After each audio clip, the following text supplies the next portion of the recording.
My homeroom teacher made us hand in our phones at the door every morning, then blamed me for a student's overdose because I couldn't call for help when he stopped breathing at his desk. When the school district's spokesperson stood at the podium during the press conference and said the investigation had found no systemic failure, I looked down at my hands in my lap and counted to 10. Not because I was calm. Because I had learned in the previous 4 months that losing my composure in public was the one thing they were counting on. I was 16 years old. I was the guy in the back row who had watched Caleb Firth stop breathing 12 feet away from me and had no way to call for help because his phone was in a numbered slot in a wooden rack by the door. I was the guy Mr. Aldrin Voss had looked at in front of Detective Frank Marai and my mother and a school board attorney, and said, he knew the protocols, he should have gone to get help. As if I'd been sitting on my hands, as if I hadn't screamed until my voice cracked while he stood at the front of the room telling everyone to calm down and stop creating a scene. The spokesperson kept talking. I kept counting. I had documentation. I had witnesses. I had a recording I wasn't supposed to have. And I had already decided that the press conference was not where this ended. I had been in Aldrin Voss's homeroom class for 7 weeks when it happened, which was long enough to understand exactly what kind of teacher he was, and not long enough to have any power to do anything about it. Meadowbrook High School in Carteret, New Jersey, had a student population of about 1,100 kids across 4 grades, a reputation for strong AP test scores, and a teaching staff that the district's website described as dedicated and innovative.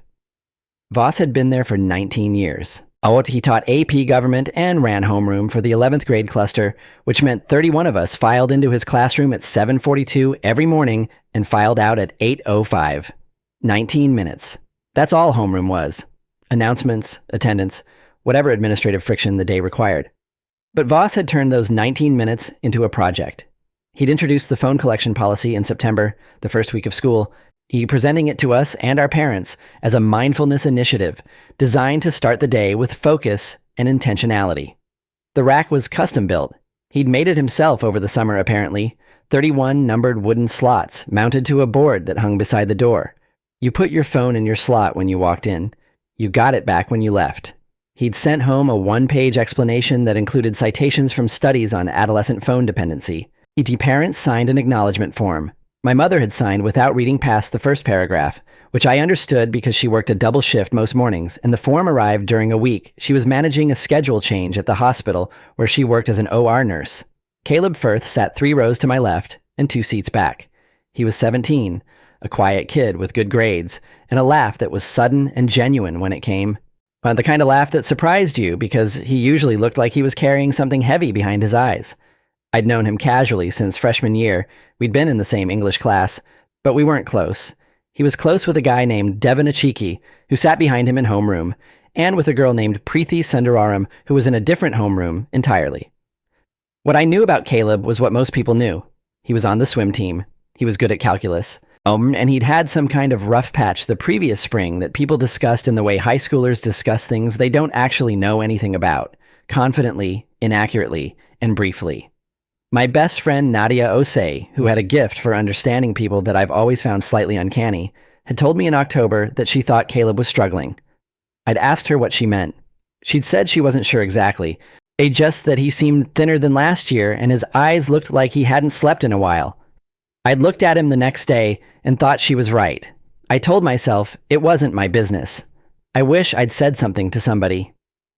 The morning of November 14th was cold, overcast. The kind of gray morning that makes a school building feel like a container rather than a destination. I remember the weather specifically because I'd forgotten my jacket in my locker the day before and had walked in from the bus shivering, and I was still thinking about that when I handed my phone to Voss at the door. He stood there personally each morning, taking phones as students entered, placing them in the slots himself, which in retrospect says something about how much the ritual mattered to him, and went to my seat. Homeroom settled the way it always did, a few conversations dying out, to backpacks unzipping, the low institutional hum of fluorescent lights and 31 teenagers in an enclosed space. Voss was at the front reading the announcements from his tablet, winter sports tryout schedule, the food drive collection deadline extended, a reminder about the academic integrity policy. Ordinary.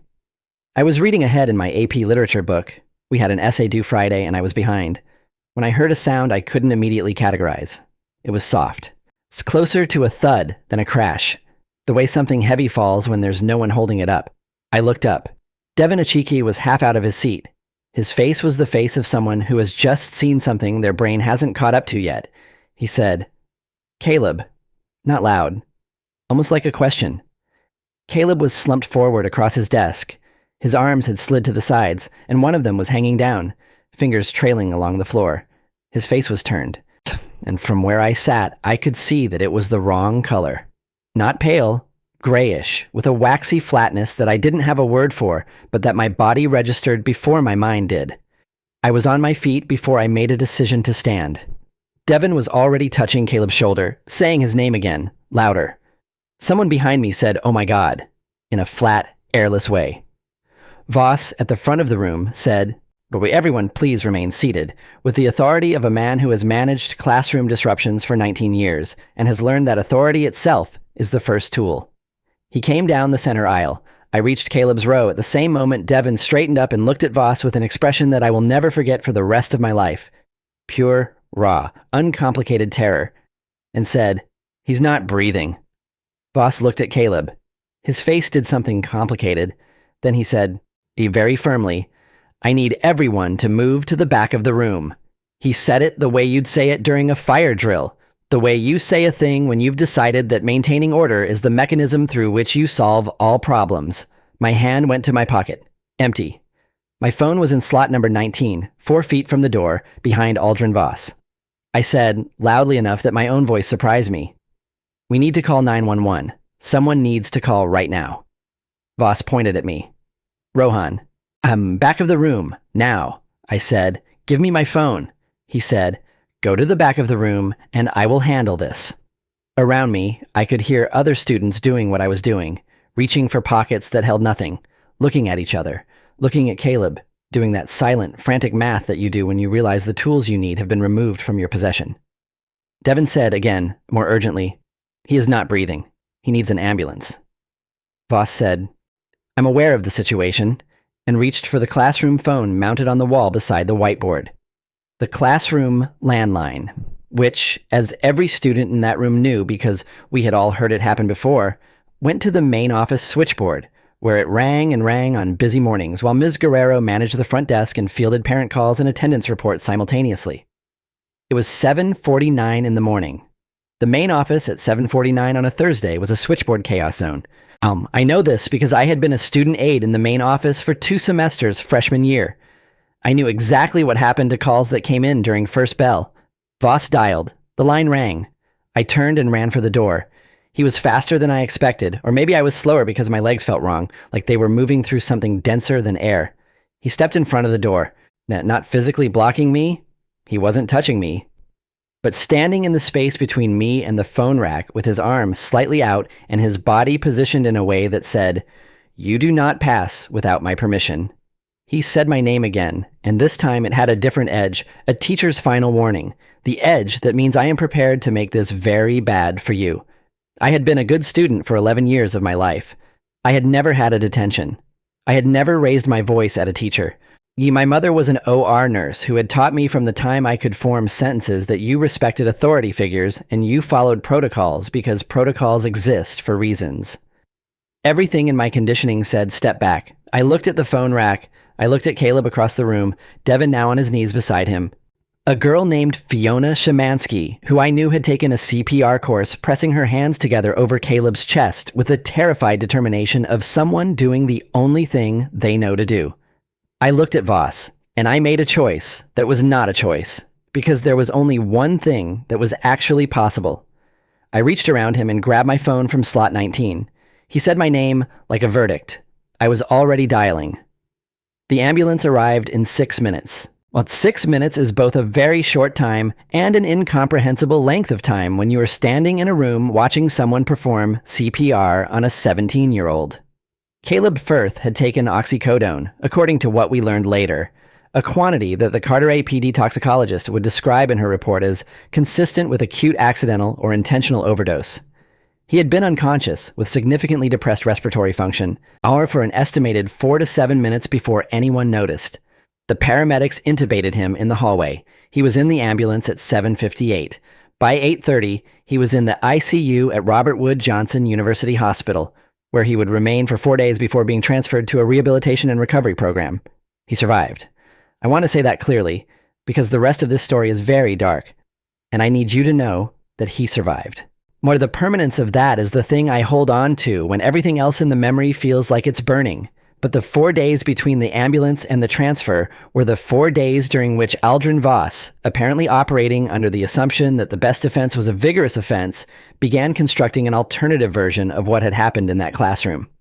I found out through Nadia, who found out through her older sister, who had a friend who worked in the district's communications office, which is exactly the kind of information pipeline that adults underestimate because they forget that teenagers pay attention.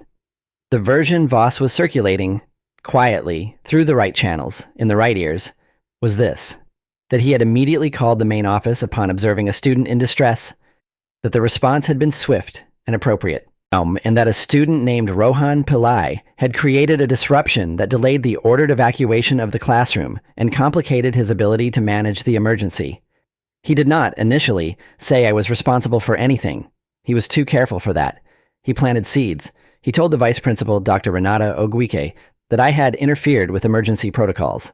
He told the school counselor, Mr. Bo Whitfield, that I had been combative and resistant to direction during the incident. Once he filed an incident report, which I was not shown and did not know existed until 12 days later, that described my behavior as having created additional risk during a student medical emergency. Nowhere in the report, which I eventually obtained through my attorney, did it mention that I had called 911. Nowhere did it mention that the classroom landline had gone unanswered. Nowhere did it mention that the reason no student in that room could call for help in the first critical minutes was that their phones were in a rack beside the door. My mother found out what was happening when she received a call from the assistant principal's office asking her to come in for a meeting. As she came home from that meeting, I was doing homework at the kitchen table and set her bag down slowly and looked at me with an expression I had only seen on her face twice before in my life, both times involving my father, who left when I was 9. Controlled anger. The kind of anger that has decided it is going to be useful. She told me what they'd said, that they were conducting an internal review, that my behavior during the incident was being examined as a part of that review, and that I should be prepared for the possibility of disciplinary action. She said the assistant principal had used the phrase, failure to follow emergency protocols, 3 times in 40 minutes.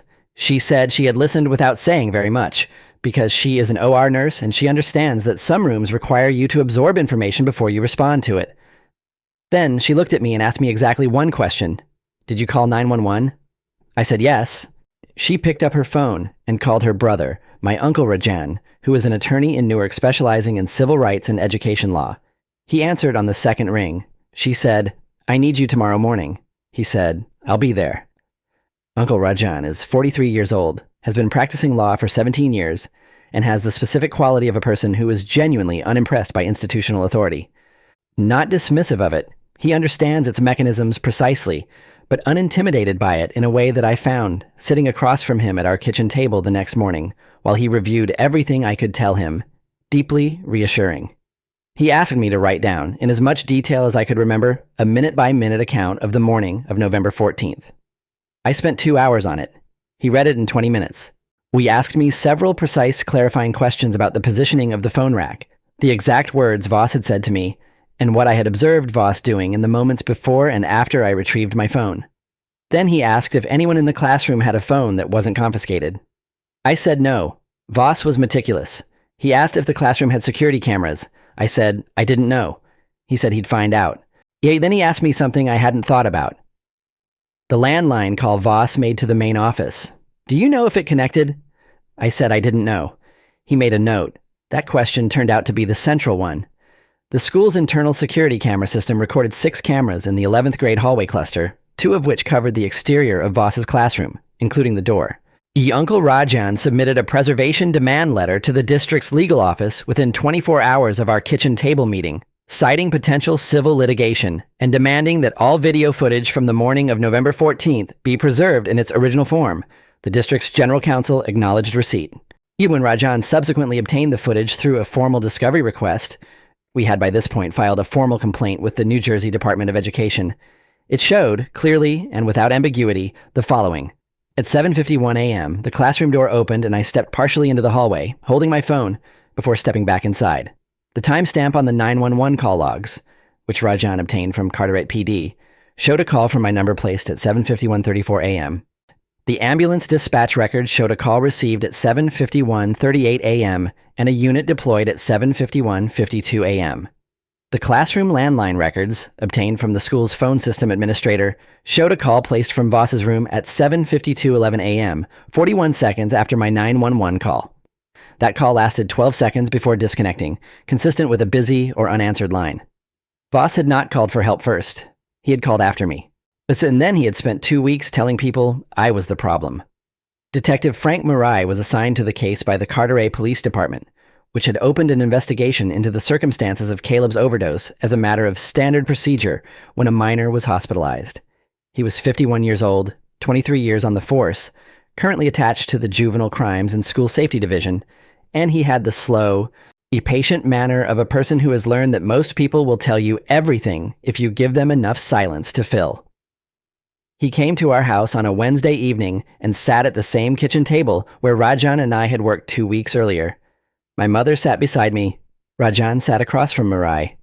Detective Murray asked me to walk him through the morning, and I did. The same account I'd given Rajan, with the same level of detail.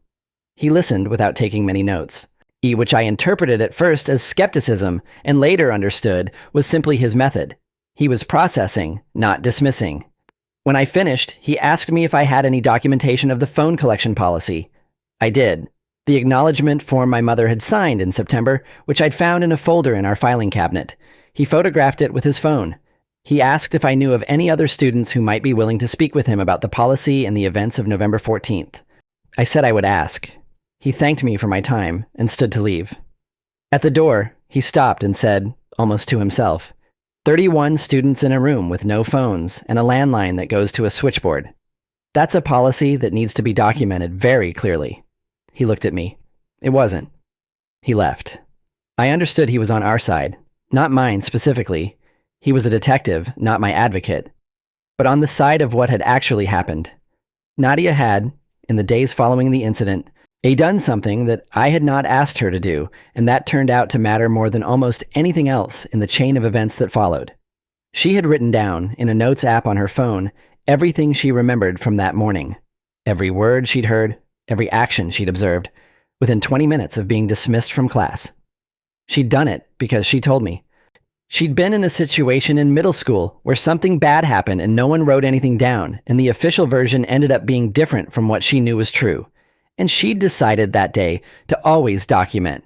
She had 38 lines of notes, timestamped 8:24 a.m. on November 14th, detailed enough to include Voss's exact phrasing when he told me to go to the back of the room, Devin's exact words when he said Caleb wasn't breathing, and the observation that Fiona Szymanski had begun CPR before Voss reached the phone. Devin himself, when Rajan contacted him, provided a written statement that corroborated mine in every material detail. 5 other students provided statements. Not all of them were willing to go on record. 2 families were concerned about retaliation. But 3 were, and those 3 statements, combined with Nadia's notes, Devin's account, and the phone and camera records, created a documented picture of November 14th that was very different from the one Voss had been quietly circulating.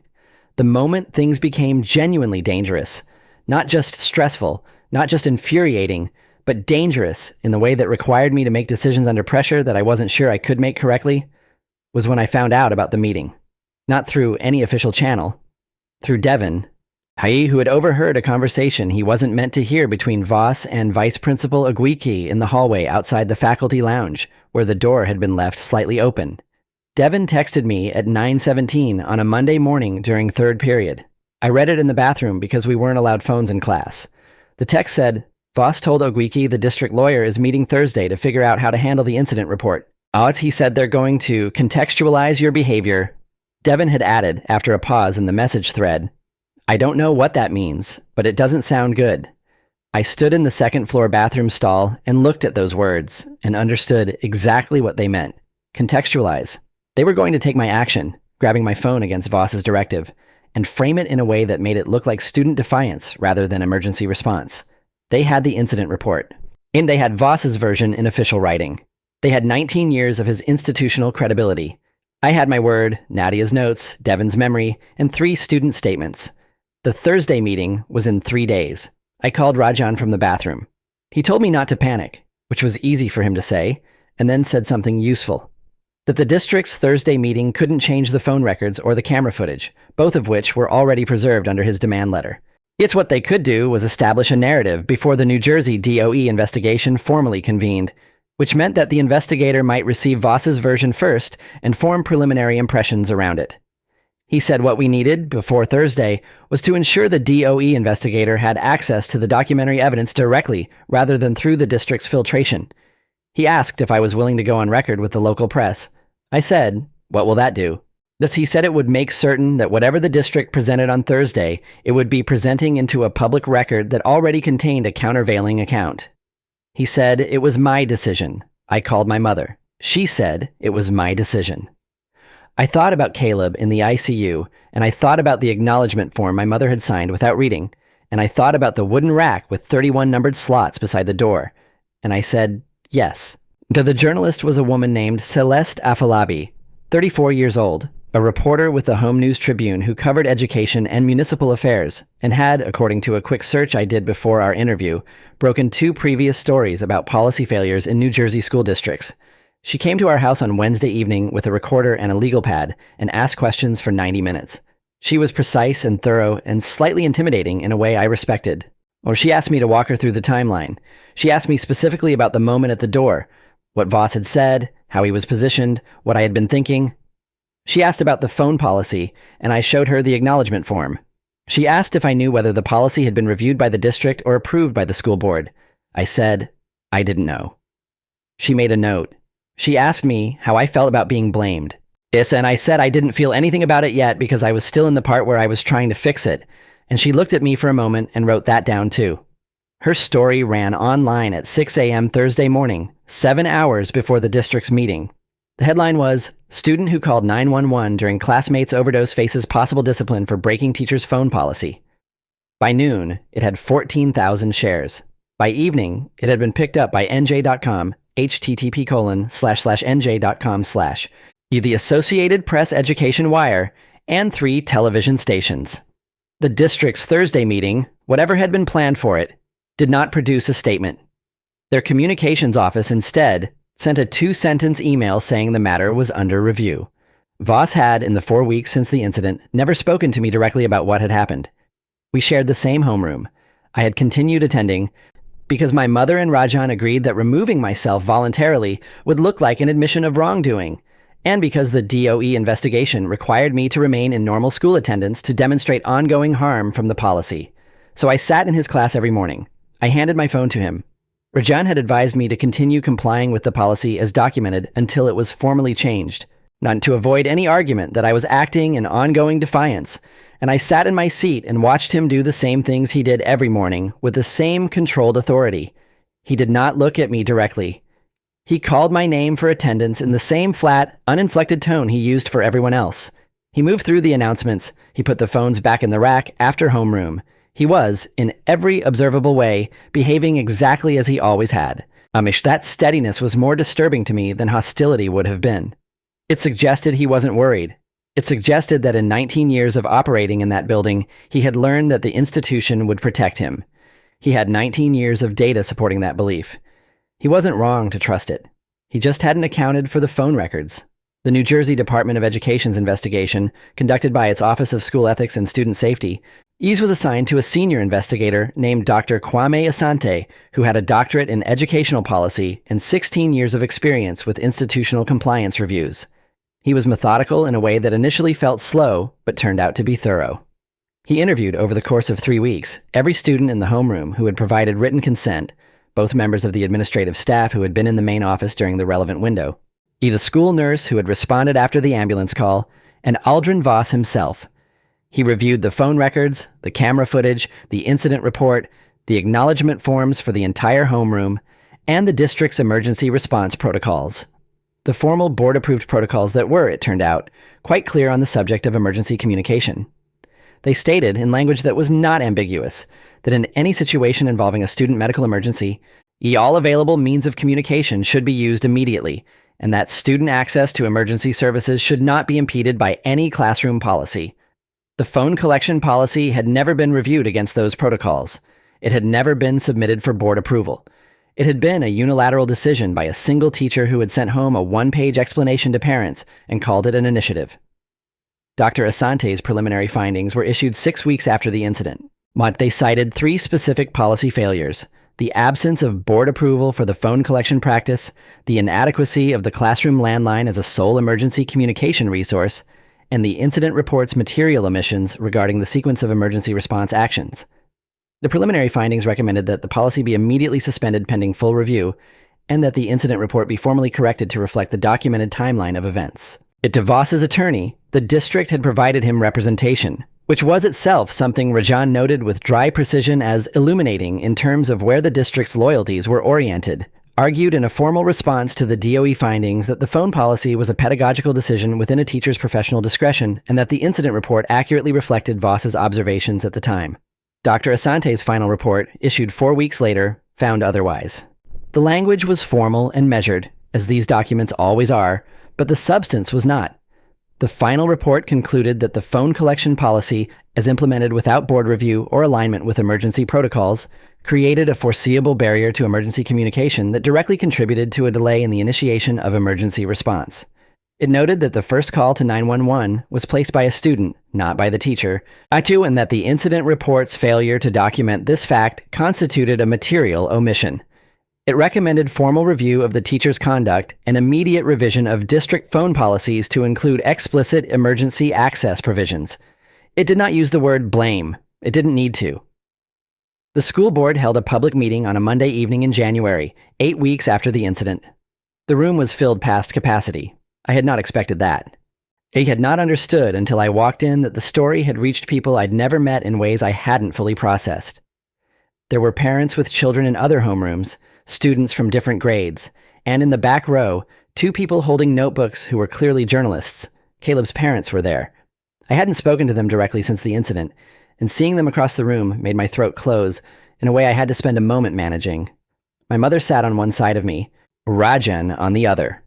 When the public comment period opened, 7 people spoke before me, most of them parents who had children currently in classrooms with phone collection policies and who wanted those policies reviewed immediately. When my name was called, I walked to the podium and I said the thing I had written down and practiced, the thing I had decided was the accurate and necessary center of everything. On November 14th, a student in my classroom stopped breathing. I called 911, and that phone call was the first call made for help. I was able to make it only because I reached around my teacher and took my phone from a rack beside the door. I'm not here tonight because I want credit for doing something obvious. I'm here because the reason it was remarkable is that 30 students in that room couldn't do the same thing. And a policy that created that situation was never reviewed against the district's own emergency protocols. That needs to change, formally and permanently, so that it can't happen again. I stepped back from the podium. The room was quiet for a moment before the board president moved on to the next speaker. It wasn't a dramatic silence. It was the silence of a room absorbing something it didn't have an easy response to. The board voted unanimously that evening to suspend all classroom phone collection practices district-wide pending a formal policy review aligned with emergency protocols. The vote took 11 minutes. After 19 years, Oz Voss's initiative survived about 60 days of actual scrutiny before disappearing. Voss himself was placed on administrative leave pending the outcome of the district's internal disciplinary review, which had been initiated by Dr. Asante's findings regarding the incident report omissions.